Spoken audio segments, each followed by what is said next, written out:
Assalamualaikum warahmatullahi wabarakatuh. Hai guys, perkenalkan nama saya Kurnia Agri Silvani, NIM F1D1 19009 dari Prodi Teknik Pertambangan Fakultas Sains dan Teknologi Universitas Jambi. Dalam video kali ini, saya akan memberikan penjelasan singkat mengenai analisis proksimat.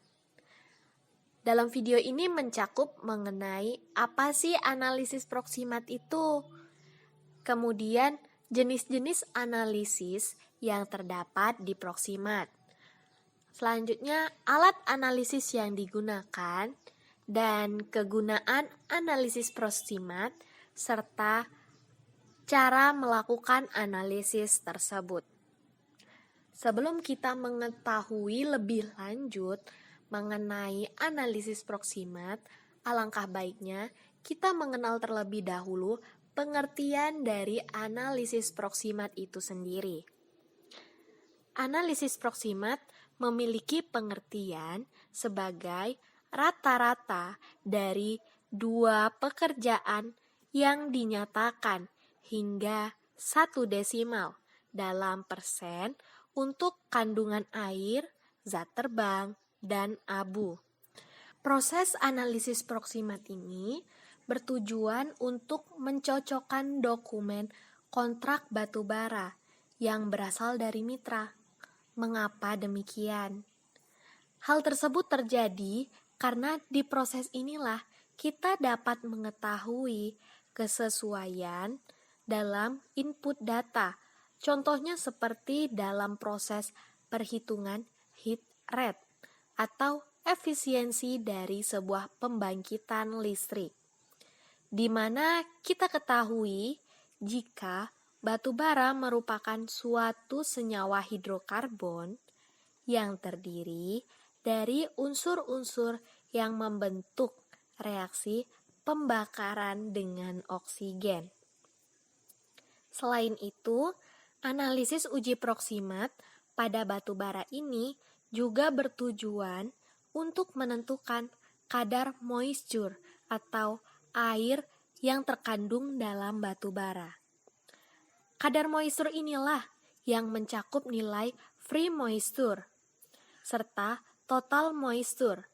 Kemudian ada debu, volatilmeter atau zat terbang, hingga fixed carbon atau karbon tetap. Adapun kegunaan dari proses analisis proksimat dalam dunia pertambangan yaitu berguna untuk menentukan rank batu bara itu sendiri, di mana kita ketahui jika kualitas dari batu bara perlu diketahui untuk menentukan apakah batu bara tersebut menguntungkan atau tidak untuk ditambang, karena kualitas batu bara di setiap tempat penambangan mempunyai nilai kualitas yang berbeda-beda. Selain itu terdapat rasio pembakaran atau full ratio dan juga dapat digunakan untuk mengkonversi basis analisis untuk parameter uji. Namun, masing-masing dari parameter uji proksimat ini memiliki prosedurnya masing-masing. Yang pertama yaitu moisture, di mana air yang terdapat di batu bara terdiri dari inherent moisture dan free moisture. Kandungan air yang terdapat di batu bara memberikan pengaruh negatif terhadap proses pemanfaatannya, karena kadar air yang terlalu tinggi pada batu bara akan menimbulkan masalah dalam masa pembakarannya. Yang kedua yaitu zat terbang atau volatilmeter, yang merupakan nilai yang menentukan persentase jumlah zat-zat terbang yang terkandung dalam batu bara seperti H2, CO2, dan metana, serta uap-uap yang mengembun seperti gas CO2 dan H2O. Volatilmeter sangatlah erat hubungannya dengan batu bara, di mana apabila volatilmeternya tinggi, maka semakin rendah kelasnya. Jika dalam pembakaran batu bara, volatilnya tinggi, maka akan mempercepat pula proses pembakarannya. Yang ketiga yaitu abu atau as. Kandungan abu akan terbawa bersama gas pembakaran melalui ruang bakar dan daerah konversi dalam bentuk abu terbang dan abu pembakaran, di mana jika semakin tinggi kandungan abu tergantung dari komposisi yang dimiliki. Apabila semakin tinggi pengotornya, maka tingkat keausan dan korasi peralatan yang dilaluinya, maka akan semakin tinggi kandungan abu di batu bara tersebut, yang mengakibatkan semakin rendah pula kalor dari batu bara tersebut. Yang keempat yaitu karbon tetap atau fixed carbon, yang merupakan karbon yang tertinggal setelah pendeterminasian zat terbang. Dengan adanya pengeluaran zat terbang dan air, maka karbon akan naik dan akan semakin tinggi kandungan karbonnya dan akan semakin bagus kualitas dari batu bara tersebut. Yang kelima yaitu nilai kalor, yang merupakan sinar panas yang dihasilkan dari pemanasan batu bara. Berdasarkan kegunaannya, nilai kalor terbagi menjadi dua. Yang pertama yaitu nilai kalor bersih dan yang kedua yaitu nilai kalor kotor. Selain itu terdapat juga kegunaan lain yang dihasilkan dari uji analisis proksimat ini, yaitu untuk mengatasi nilai kalor yang rendah, sehingga perusahaan melakukan metode blending atau pencampuran dengan batu bara kualitas tinggi.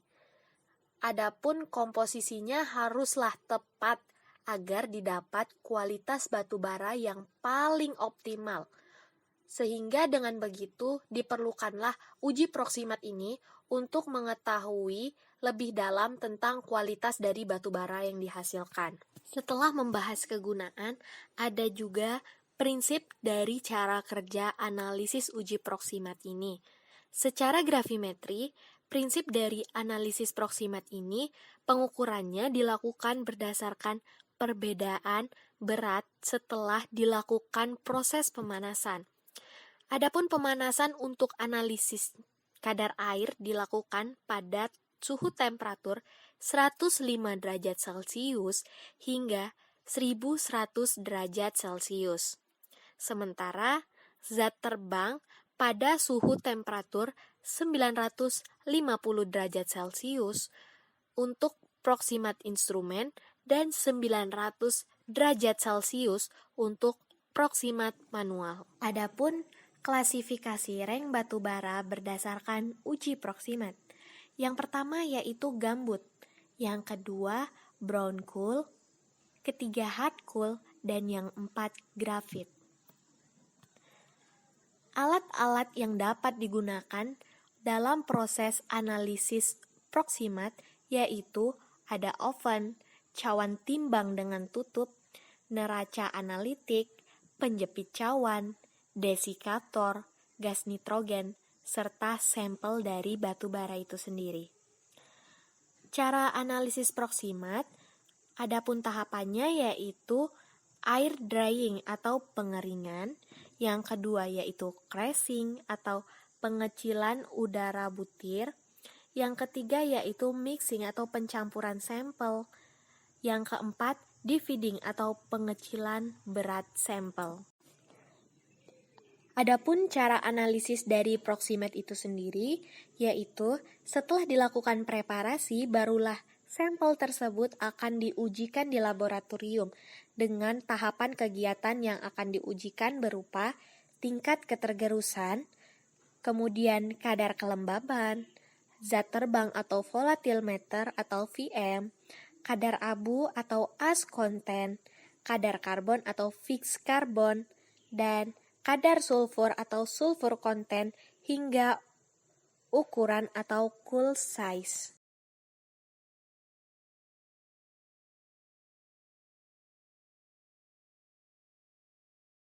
Baiklah, sekian video penjelasan dari saya akhiri. Wabillahi taufik wal hidayah. Wassalamualaikum warahmatullahi wabarakatuh. See you.